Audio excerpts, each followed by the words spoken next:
Bienvenue dans Incarne qui tu es, le podcast qui vous accompagne tout au long de votre voyage pour découvrir votre mission de vie et réussir vos transitions professionnelles. Je suis Mélissa, votre guide dans cette aventure passionnante et souvent surprenante. Dans chaque épisode, je vous propose d'aller à la rencontre de personnes inspirantes, aussi bien par leur alignement que par leur réalisation.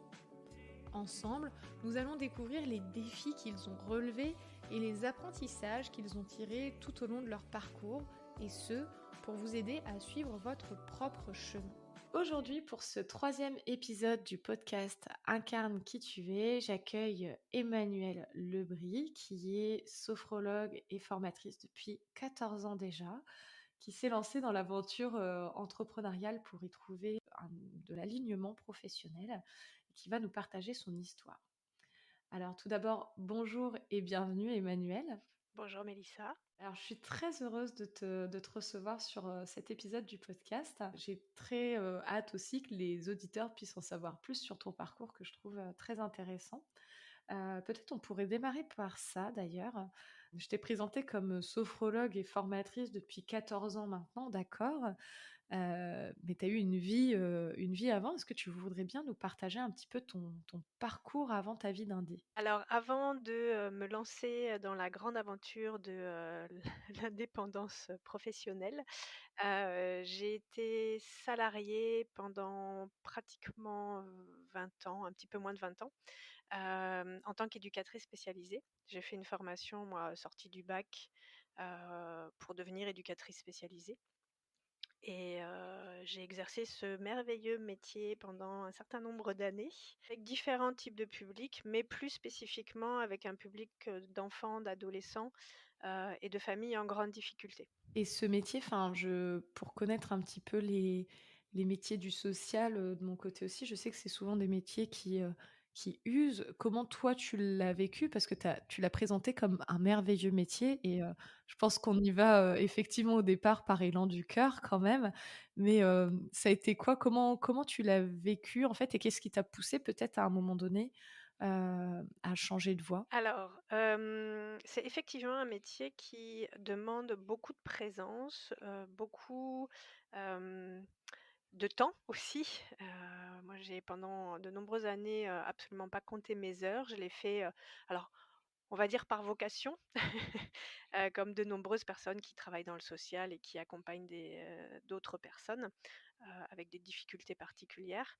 Hem J'ai, travaillé dans différents types de structures et la structure qui a été la plus éprouvante pour moi, c'est une structure d'État,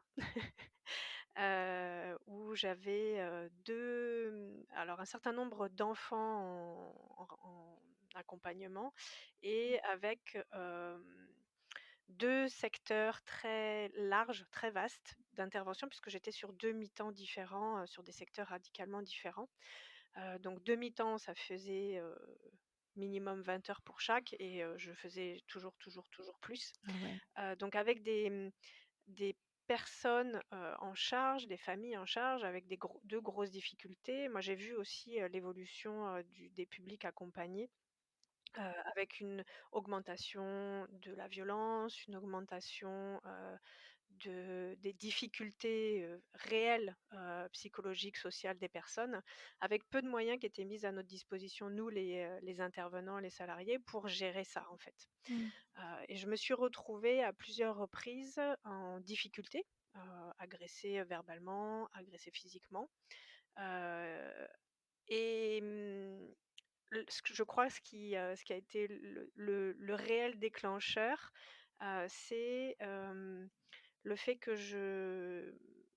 j'accepte d'accomplir une tâche qu'on m'a obligée enfin voilà, on m'a obligée à faire une tâche que je ne voulais pas faire parce que de mon point de vue, j'étais pas, heu, armée suffisamment ou j'avais pas suffisamment les outils pour le faire, puis c'était pas de mon rôle à moi voilà Mmh. et je l'ai quand même fait par pression en fait, et je suis sûre que, le fait d'avoir, répondu à la commande, a mis en difficulté, de manière assez importante, l'enfant, pour lequel je suis intervenue. Parce que par ailleurs, j'ai pas eu plus de nouvelles que ça, mais je suis persuadée que ça a eu un impact fort pour cet enfant. Heu et moi, ça m'a permis à ce moment-là, de me dire: «Non, là, je commets», alors je suis je suis la seule à l'avoir perçu, mais je commets une faute professionnelle, c'est pas possible. C'est pas possible pour moi de faire ça, les enfants sont trop précieux, je peux pas me permettre de faire ce genre de faute-là. Hem Mmh. alors ma hiérarchie n'a absolument rien remis en question, hein, de ce que j'avais fait, mais pour moi, c'était trop important. Et donc là, j'ai commencé à prendre un petit peu de recul par rapport à ce que je vivais dans cette institution, en me disant: «Non, là, ça va beaucoup trop loin. J'ai plus suffisamment de recul pour voir ce qui est juste et ce qui ne l'est pas, ce qui, contribue, ce qui va dans le sens de ma mission et ce qui ne va pas dans le sens de ma mission». Mmh. Dans ce que tu me dis, après je l'entends comme ça, mais, dis-moi, hein, surtout si c'est pas ça, mais Mmh. il y a vraiment un truc de en fait, tu es allée à l'encontre de tes valeurs, de ce que tu ressentais dans tes tripes par rapport à une demande Oui, extérieure et là, ça a fissuré quelque ouais, chose, en fait, en toi à ce moment-là. ouais, bien sûr. Ça allait à l'encontre de tout ce pourquoi j'exerçais ce métier, en fait. Puisque c'est un métier de protection. Et là, en l'occurrence, cet enfant, je pense qu'on ne l'a pas protégé, bien au contraire. On l'a mis encore plus en difficulté. Donc ça allait à l'encontre. Donc ça, c'est le premier le 1er élément. Et le deuxième élément, donc à partir de ce moment-là, j'ai quitté, alors c'était pratique pour moi, j'étais en CDD, donc j'ai quitté, l'institution. Je ne suis pas devenue Mmh. fonctionnaire et j'ai vraiment choisi ça. J'ai fait un bilan de compétences qui a mis en avant que, bah, ce que je faisais, le métier que j'exerçais, était un métier dans lequel j'étais à l'aise, qui correspondait à ce que je voulais faire professionnellement, mais plus dans ces Mmh. conditions-là. Donc à partir de ce moment-là, j'ai commencé à me former sur, des techniques de communication, des techniques de gestion des conflits, la sophrologie. J'ai retrouvé un travail, dans une petite association, pour m'occuper d'enfants placés en famille d'accueil. Heu, association et là je suis ravie d'avoir pu exercer dans cette association-là pour plusieurs raisons. Parce que d'abord c'était plus à visage humain, on était vraiment en proximité des enfants, de l'accompagnement et ensuite parce que par ce biais-là, j'ai pu, bénéficier d'un certain nombre de formations qui étaient prises en charge par l'association, dont ma formation en Ça, sophrologie. c'est top. Ouais, oui, oui, bah, je reconnais, je sais qu'aujourd'hui c'est très complexe de se faire financer des formations et je reconnais que Oui. ça a été ça a été une réelle chance pour moi. J'ai eu la chance d'avoir des collègues qui prenaient pas trop de formations et qui avaient pas trop de demandes. Donc ça, c'était chouette. Dans la mesure alors c'était OK dans la mesure où ça prenait pas sur mon temps de travail. Voilà, donc Mmh. Donc ça veut dire concrètement que tu faisais tes journées de travail et puis tu faisais, le soir, les week-ends? le week-end et les vacances et puis le soir pour travailler un peu, sur ce que j'apprenais, c'était en plus. Oui, oui, oui. Hem, mais il y avait pour moi à ce moment-là, une projection à plus long terme. C'est-à-dire qu'à la fois je voulais acquérir des outils, pour améliorer, ma pratique professionnelle et en même temps, l'idée de quitter le monde de l'éducation spécialisée, parce que très tôt, même dans ma formation d'éduc, je savais que je finirais pas, dans ce métier-là et donc pour moi, c'était aussi la possibilité de m'offrir une porte de sortie. Voilà, en choisissant. Ah oui, tu l'as entendu, Oui. tu l'as entendu très tôt, en fait, cette petite voix qui te disait, «Ça s'arrête pas là, en fait, c'est une étape». Oui, oui, c'est qu'une étape. Je ne me voyais pas du tout vieillir dans ce métier-là, pour différentes raisons. D'abord parce que je voyais aussi tous les professionnels plus âgés, de mon point de vue, être stagner trop dans leur pratique professionnelle, se remettre rarement en question dans leur pratique et cetera. Et puis avec un certain décalage, moi je voulais travailler essentiellement avec les enfants, donc avec un certain décalage, du fait de la, séparation entre les générations en fait, voilà. Mmh. Hem et donc l'institution, dans laquelle j'ai travaillé sur le dernier temps, j'y ai quand même travaillé presque 10 ans. Ouais 10 ans, puisque je suis rentrée en 2004 et j'ai quitté en 2014. Pareil, à un moment donné, cette institution a été, alors pas rachetée parce que c'est pas une entreprise, mais prise sous la coupe d'une autre plus grosse institution et là, j'ai vraiment vu une dérive de notre pratique, de notre travail et moi, à ce moment-là, je passais plus de temps à remplir des dossiers, à répondre au téléphone qu'à être en contact avec les enfants dont je devais m'occuper, Ouais. avec, bah, des des valeurs qui n'étaient plus que je ne reconnaissais plus, en fait, et donc j'ai choisi, très enfin, assez rapidement au moment de la reprise de l'association, alors j'ai aussi, là, encore une fois, bénéficié de la chance. C'est-à-dire? C'est à ce moment-là que ma deuxième fille est née et du coup, j'ai profité de mon congé parental pour me mettre à mi-temps et pour pouvoir développer l'activité, en indépendant à ce moment-là et la formation et le cabinet de sophro. OK. Donc, enfin, il y a 2 choses hyper intéressantes que je trouve dans ton parcours qui peuvent servir, aux personnes peut-être qui, nous écoutent et qui peuvent être, elles-mêmes en questionnement sur, transition pro, mission de vie. Mmh. La première, c'est que 2 fois de suite, c'est tes valeurs qui ont été ton guide. Là, Oui. dans la deuxième fois, tu disais, bah, à nouveau, je me retrouvais plus dans les valeurs de ce que j'apportais. J'étais plus dans mes papiers que dans l'accompagnement et encore une fois, dans mes tripes, ça me disait non. Donc Mmh. c'est bien, tu as une boussole intérieure qui fonctionne bien et tu as eu comment dire? L'alignement de pouvoir écouter ce que tu ressentais à l'intérieur, parce que des fois, on lutte contre ça. Oui. Et donc ça cause tout un tas de pathologies, notamment en termes de santé mentale, mais on va pas je vais essayer de pas trop m'éloigner dans ma parenthèse. Hem Et la deuxième chose que je trouve hyper intéressante dans ton parcours, c'est cette, notion de, les choses se sont faites progressivement. Des fois, les Mmh. personnes pensent que passer du salariat à l'entrepreneuriat, c'est un truc, brutal et en fait, quand on regarde ton parcours, il y a ce premier employeur qui, te finance des formations, enfin, je sais pas si c'est le premier, mais Mmh. celui que tu nous parlais, Non, tout c'était le à l'heure. dernier, mais ouais, c'était le dernier, mais Voilà, ouais. qui te finance la formation Sophro, qui est le métier, Mmh. un des piliers de ce que tu fais aujourd'hui, en Oui. termes d'entrepreneuriat. Mmh. On a, ce congé, parental, enfin congé maternité, en tout cas l'arrivée de ta fille, de ta deuxième fille, qui te permet de te dire: «Bon allez, je teste tranquillement, on se lance» et voilà, en fait, ça peut être doux aussi. Oui. Oui, oui et puis ça peut être préparé et ça peut être anticipé. C'est-à-dire que, j'ai la chance ou c'est une de mes constitutions, je n'en sais rien, d'avoir une vision à moyen et long terme. Mmh. Et alors, j'ai beaucoup travaillé sur moi depuis très longtemps, et je sais aussi assez, être à l'écoute de ce qui s'exprime à l'intérieur de moi et je sais que, dès que je commence à tourner en rond, à m'ennuyer ou à pas, hem nourrir, ce qui me donne envie de me lever le matin. Dès que je commence à sentir qu'il y a quelque chose qui dysfonctionne à ce moment-là, peut-être je me lève, j'ai la boule au ventre et donc à partir de là, je vais me demander: «OK, qu'est-ce qui se passe maintenant, en fait?» Mmh. Du coup, je commence à mettre en place, assez rapidement la suite ou les autres opportunités. Donc là, depuis 2014, je suis à 100 à mon compte. Mmh mh. J'aime quand ça bouge, j'aime, avoir plusieurs projets en cours en même temps. Alors ça demande une certaine organisation, mais c'est aussi ça moi qui me nourrit, qui Mmh. remplit en fait mon être et professionnellement et personnellement.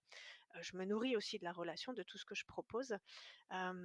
Et donc Mmh. j'ai ce je perçois assez rapidement en fait: «OK, là j'arrive au bout de quelque chose, ce projet-là me nourrit plus, donc il est temps ou plus assez». Il y a encore des choses à tirer, mais plus assez, donc il est temps là d'envisager d'autres choses. Donc Mmh. j'ai cette capacité-là. Alors je ne sais pas si on peut dire que c'est de l'intuition, si on peut dire que c'est, une connexion importante à ce que je suis et à ce qui a de la valeur pour moi, ce qui est important pour moi. En tout cas, c'est effectivement un atout, je trouve, dans tout ce que je peux mettre en place. Mmh.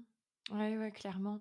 Moi, je parlerais de Mmh. congruence, Oui, au sens où, tu captes effectivement, certainement par l'intuition et la connexion à toi, ce qui se passe, mais surtout, tu en fais oui. quelque chose. Tu fais en sorte d'aligner, ton quotidien parce que, on peut parfois sentir des choses, mais juste se plaindre c'est de ça. sa vie. Oui. Heu et donc tu es dans quelque chose de constructif, on peut parler aussi de pouvoir Mmh. créateur, enfin on Oui, pourrait oui, parler de plein de oui. sujets et c'est hyper inspirant, c'est une très, très belle clé et bon, bah, pour toi, visiblement, ça marche bien, mais je suis sûre que ça peut marcher dans le parcours de plein d'autres personnes. Oui et dans la mesure où, ce qui empêche les gens, de mettre en place de nouvelles choses, c'est la peur que ça ne fonctionne pas. La peur Mmh. que, le on n'aboutisse pas à ce qu'on a décidé au préalable. «Ah oui, je veux ça et si ça ne prend pas la forme, la structure, que moi j'ai décidé, c'est que ça n'a pas fonctionné en fait, c'est que ça n'a pas marché».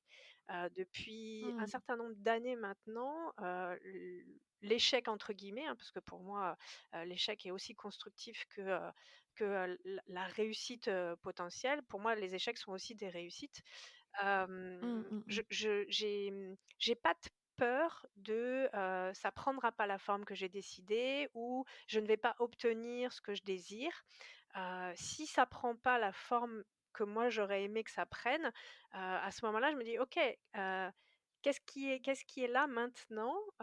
Qu'est-ce que j'obtiens d'autre que ce que j'aurais voulu obtenir, qui est aussi chouette et ou qu'est-ce que ça sur quoi est-ce que ça va ouvrir d'autre que dont j'ai pas encore conscience, en fait?» Ouais, ça c'est puissant. Oui, Effectivement, tu as raison, hein, quand on accompagne nous-mêmes des personnes, sur leur transition de vie, on passe une partie importante à travailler sur ce que tu as nommé, les peurs oui. et Mmh. la peur que tu as nommée, c'est une des peurs qu'on retrouve, quasiment tout le temps, cette fameuse peur Oui. de l'échec et la Mmh. manière dont tu abordes, l'échec, avec énormément de sagesse et en fait, quand on regarde ce que nous disent les différentes sagesses dans le monde, Mmh mh. ça vient rejoindre la posture que tu as adoptée, c'est d'être aussi ouvert, alors je vais le dire comme ça, mais à l'invisible parce qu'il y a des choses qui se trament, qui se présentent, qui ont du sens, qu'on comprend pas tout de suite. Mais c'est une manière d'être guidé en fait et des fois on lutte contre ce qu'on nous amène sur notre chemin où on le voit comme quelque chose de négatif Mmh parce que mh. comme tu le dis, ça ne correspond pas à l'image toute faite qu'on avait dans notre, dans notre mental. C'est Hem, ça, ouais. le fait de se libérer de ça, ouais, ça ouvre beaucoup. Ça a été rapidement, enfin, tu as toujours eu cette posture-là ou c'est quelque chose que tu as travaillé au fur et à mesure de tes, bah, presque 14 ans d'entrepreneuriat? Alors, je pense que j'ai toujours eu plus ou moins cette force-là. Si j'interroge un peu les gens autour de moi, les gens, ce qu'ils me renvoient, c'est, heu T peu importe les expériences heu, les soucis que tu as dans ta vie, tu trouves toujours le moyen de rebondir. Mmh. Il y a toujours quelque chose donc je pense que j'ai ça en moi, alors, probablement de manière très inconsciente jusqu'à un certain temps, et puis depuis quelques années, de manière très consciente. Ouais. Voilà, je l'ai vraiment travaillé, je l'ai vraiment mis en conscience pour en faire une force, encore plus importante que, celle qui pouvait être là de manière inconsciente, en fait. OK, bah, super intéressant. Donc, bah, tu sais, j'ai pas souvent, à l'antenne des personnes qui sont, à leur compte depuis, aussi longtemps que toi. Et ça peut être aussi vachement intéressant de dire, de pouvoir avoir un retour sur, ton après, ta posture, ta 2e partie Mmh. de vie professionnelle avec cette posture entrepreneuriale. Comment tu t'es spécialisée? Est-ce que tu t'es spécialisée d'ailleurs? Ça se trouve non.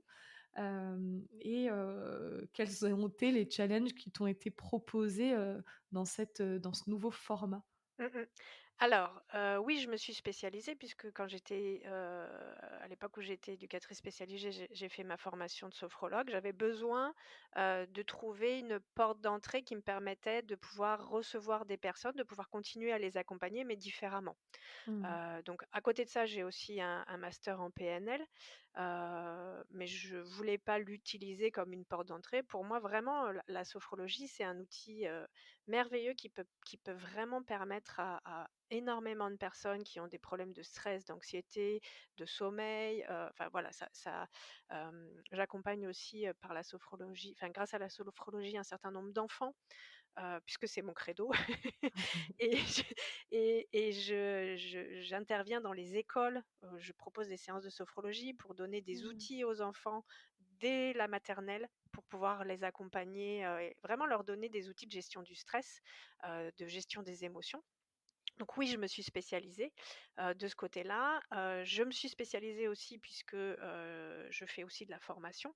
Alors de la OK. formation en entreprise autour de la gestion du stress. Par le biais de mon master en PNL, je propose aussi des formations sur la posture professionnelle, l'écoute active.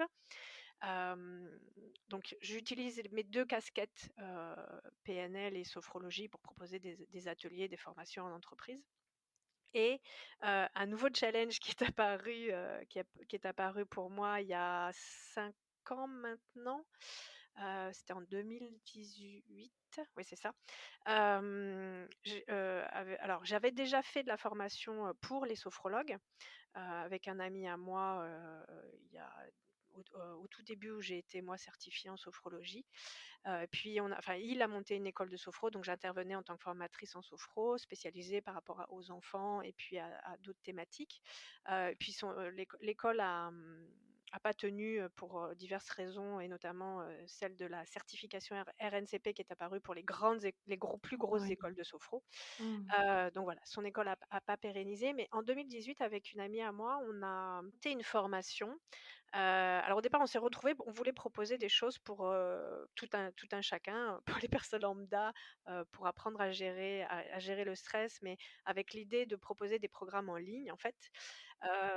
Et Mmh. puis, de fil en aiguille, on s'est aperçu qu'il y avait un certain nombre de sophrologues qui sortaient des écoles de sophrologie avec justement, hem, cette difficulté à s'installer en tant qu'indépendant.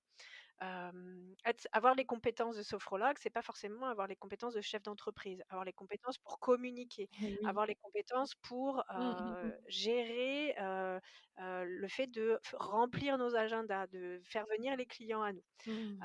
Donc on a monté, un programme d'accompagnement avec elle pour justement les sophrologues qui sortent de formation, dans lequel on propose toutes ces choses-là parce que toutes les 2, elle et moi, on est passées par là. On est passées par des difficultés, d'installation, de communication et cetera. Et donc là, le gros challenge pour moi à ce moment-là, c'était, de sortir de ma zone de confort, de mon cabinet où je suis tranquille avec mes clients ou même en collectif, hein, quand je propose des séances de sophro en collectif. Hem, mais là, c'était vraiment, me rendre visible, sur les réseaux sociaux, donc f monter des vidéos, faire du marketing digital, faire voilà, donc là, c'était, Mmh. vraiment ça m'a demandé, de travailler un peu plus, sur l'image que j'avais de moi, l'image que je voulais donner et Mmh. en fait, ça m'a permis, et je suis hyper contente, hyper satisfaite de tout ce que acquis en termes de compétences et même en termes d'alignement par rapport à ça. Parce que ça m'a permis vraiment d'arriver à peaufiner, et je continue à le faire d'ailleurs, hein, à peaufiner, à vraiment regarder ce qui est le plus juste pour moi. Qui je souhaite accompagner, avec qui j'ai envie de Mmh. travailler, et ça continue à se déployer au fur et à mesure. Ah ça, c'est hyper précieux et c'est souvent contre-intuitif effectivement quand on se lance, on se dit: «Ouais, mais il faut que je bosse avec tout le monde». Mmh mh. Et ce que tu dis là, de se dire: «OK, je avec qui j'ai envie de travailler? Qu'est-ce que j'ai envie de proposer?» À partir de l'élan des tripes, je suis persuadée aussi que, ben, c'est le secret aussi d'un business qui marche parce qu'un business qui marche, en tout cas dans nos métiers, il peut pas se faire Mmh. autrement qu'à partir de l'alignement, en fait. Ça C'est ça. marche pas. Oui, oui, il ne peut fonctionner, c'est ce qu'on dit beaucoup aux sophrologues qu'on accompagne, hein. Ne soyez pas un sophrologue parmi les sophrologues, ne cherchez pas à dupliquer, un tel ou un tel parce que vous trouvez qu'ils sont hyper Mmh. compétents. Soyez juste Mmh vous-même. mh. Ouais, je te dirais pas le contraire, en Bon, ayant une boîte qui s'appelle Interne qui tu es. après après tu sais, c'est le juste vous-même qui, qui est plus Oh complexe. oui, bah, des fois, on n'est pas très au clair aussi, tu sais, les choses qui Mmh mh. sont les plus, évidentes. Tu disais tout à l'heure, Mmh. je reviens en arrière dans notre, échange, Mmh mh. que cette capacité à rebondir, par exemple, tu l'as toujours eue, mais tu as mis du temps à la conscientiser. En fait, il y a souvent plein de Oui. choses qu'on fait naturellement, qu'on conscientise pas ou qu'on minimise. On a l'impression que: «Mais ça, tout le monde le fait, c'est tellement facile pour moi Mmh que c'est le truc de tout le monde». mh. Non, justement, c'est ton truc à toi. C'est là où tu Oui, as ta valeur ajoutée, c'est là où tu es, où c'est fluide, où tu es dans ton flow donc ouais, ça, c'est le ouais. juste Oui soi-même, ça et s'accompagne. puis c'est ça et puis souvent aussi, ce que moi je perçois par rapport à ces personnes-là qui sont aussi en reconversion professionnelle pour la plupart, Mmh. hein, qui s'installent en tant que sophro, il y a le fameux, syndrome de l'imposteur qui vient Le fameux. gratouiller, le sentiment d'illégitimité qui vient pointer le bout de son nez, parce que souvent on compare nos compétences et nos capacités, de sortant d'école, en fait, de jeunes Mmh. professionnels, avec des professionnels qui sont en place depuis, plusieurs Oui. années, donc et pour qui ça tourne et ces gens-là, d'abord, sur les réseaux sociaux parce que c'est quand même la vitrine de de l'activité ou sur internet ou, sur les sites en ligne et cetera, on voit pas tout le travail qu'il y a eu derrière. Mmh. On voit pas toutes les étapes par lesquelles ces gens-là sont passés pour en arriver là où ils en sont. Et donc on compare des choses qui, de mon point de vue, sont absolument pas Mmh comparables. mh. Ouais, je suis d'accord et bah, j'ai envie de rebondir sur ce que tu dis parce que, bah, on l'a vu, tu sors pas tout juste de l'école, tu accompagnes Non. en plus des personnes qui sont en formation et après leur formation. Toi, si tu devais, retracer en quelques points peut-être les grandes étapes, par lesquelles tu es passé. Mmh. Si tu devais les transmettre justement à quelqu'un qui vient de se lancer, ça serait quoi peut-être les 3 ou les 5 conseils à quelqu'un qui se lance dans une profession du bien-être? Alors, dans une profession du bien-être, c'est d'abord, pour moi, le plus essentiel, c'est continuer à croire en ce qu'on fait Mmh. et revenir, à ce qui a été la motivation première. Ce qui fait qu'on va se former dans telle ou telle technique, dans telle ou telle pratique. Quelle est la motivation première et à la fin de la formation, quand on se lance en tant qu'entrepreneur, souvent on est dans quelque chose de très nouveau qui est différent de ce pourquoi on s'est formé. Et du coup, cette motivation première j'ai envie de transmettre ces outils-là, j'ai envie d'accompagner les personnes parce que je sais que ça a un intérêt, c'est important de s'y reconnecter, en Mmh. fait. De se remémorer le pourquoi on a fait ce choix-là à un moment donné. Donc pour, vraiment se remettre au contact de la valeur, initiale. Ensuite, ce qui est important et je rebondis sur ce que tu disais tout à l'heure, un deuxième conseil, c'est, sortir de la croyance, qu'on peut accompagner ou recevoir tout le monde. Mmh.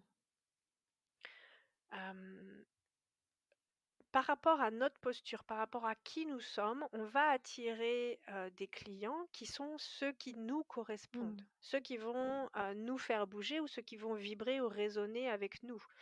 Il s'agit pas d'accueillir tout le monde et c'est en ça que, la question de la concurrence parce que bien souvent les personnes disent: «Oui, mais on est trop nombreuses sur ce secteur, il y a trop de concurrence». OK, il y a dans certaines,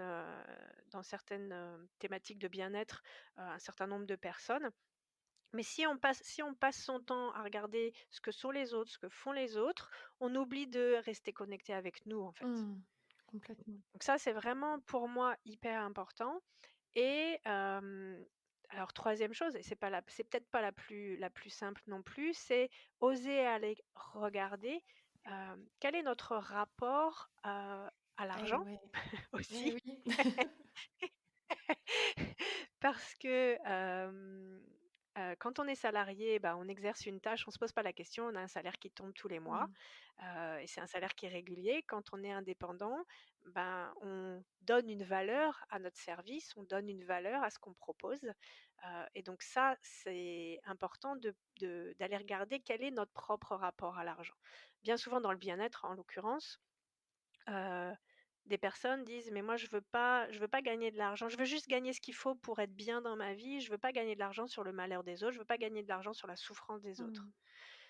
Oui, mais c'est aussi ça qui nous fait manger, c'est aussi ça qui paye nos factures, c'est aussi ça qui donc c'est important de savoir, si on veut effectivement générer de l'argent, à quelle hauteur, d'être au clair avec ça, heu, pour pouvoir recevoir cet argent. Mmh.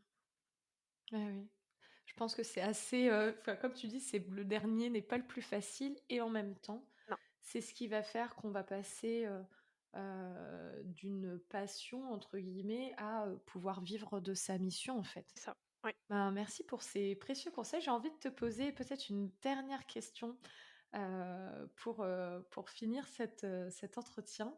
J'ai remarqué pendant qu'on échangeait que tu disais que, enfin voilà, pendant que tu étais éduque, tu as pris vraiment beaucoup de plaisir, à accompagner notamment les enfants.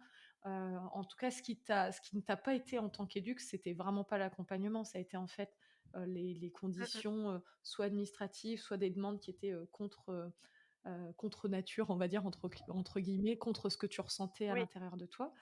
J'ai entendu aussi que quand tu t'es lancé à ton compte, un de tes chouchous, même si tu fais, aussi de l'entreprise, mais ça a été de continuer ce fil directeur aussi, des enfants. Enfin, tu fais plein de choses, auprès des petits, auprès des écoles et cetera. Mmh mh. Ça te ça te vient d'où ça? Est-ce que, on aurait pu, souvent quand on est dans quelque chose de l'ordre de la mission, on a des indices en fait qui sont intervenus, tôt, parfois même dans l'enfance. En ce qui te Mmh concerne, mh. tu avais déjà des indices de cette, appétence, cette attirance à accompagner des enfants? Alors, 2 choses. Je pense que, mon histoire personnelle fait que, j'ai eu envie de soulager les enfants, qui avaient des difficultés. Mmh. Heu, Mes expériences de vie depuis la petite enfance. Le fait que, en étant enfant ou, adolescente, j'ai pas trouvé hem, les lieux où je pouvais aller me ressourcer. Donc ça, c'est la première chose et la deuxième chose, ma maman m'a raconté quand, il y a pas si longtemps que ça, il y a quelques années de ça, m'a raconté que, dès la maternelle, en fait, j'étais un soutien pour la maîtresse. Parce que j'accom je dès enfin dans les classes, il y a un ou 2 enfants un petit peu complexes, Mmh mh. et donc moi, ma mère m'a raconté que, quand, un enfant était en crise, bah, j'allais un peu désamorcer ça. J'allais voir l'enfant pour lui montrer qu'il n'était pas tout seul, pour, lui remonter le moral et cetera. C'est Et fou! donc, voilà, je pense que ça fait partie aussi de ce que je suis, de ce avec quoi je suis arrivée sur cette planète. Hem Mmh. Moi, ça me va bien, en fait. Je remets pas du tout ça en question. C'est complètement OK pour moi parce que la relation humaine, la relation au mal-être et à la souffrance m'interpelle beaucoup, en fait. J'aimerais, Mmh. moi, que, tout le monde soit heureux sur cette planète. Donc j'œuvre à ça. Je sais que c'est pas possible pour tout le monde. Je sais que chacun avance comme il peut et avec les moyens qu'il a. Mais si je peux, moi, apporter un petit peu plus de joie, un petit peu plus de bonheur, un petit Mmh. peu plus de mieux-être aux gens, bah, je le fais à la hauteur de ce que je suis, quoi. Ouais. Et ben, merci en tout cas Emmanuel pour, ta contribution déjà. Avec Parce que plaisir. vraiment je pense que c'est vraiment à ça qu'on est amené, c'est chacun faire notre petite part par rapport Mmh. à ce qui, est présent, ce qu'on fait naturellement depuis tout petit. Mais toi, avec cette anecdote, c'est juste flagrant. Donc merci d'avoir poursuivi, de contribuer à mettre de la joie, à mettre du bien-être dans la vie des gens, d'avoir élargi parce que, Mmh mh. les enfants sont toujours présents, c'est vrai, mais tu oses aller vers d'autres, publics, tu te challenges et merci pour ça aussi. Et puis Mmh mh. enfin, merci pour cette interview parce que ça a été un vrai plaisir de pouvoir, recueillir ton parcours. Merci beaucoup, Mélissa. C'était un plaisir partagé.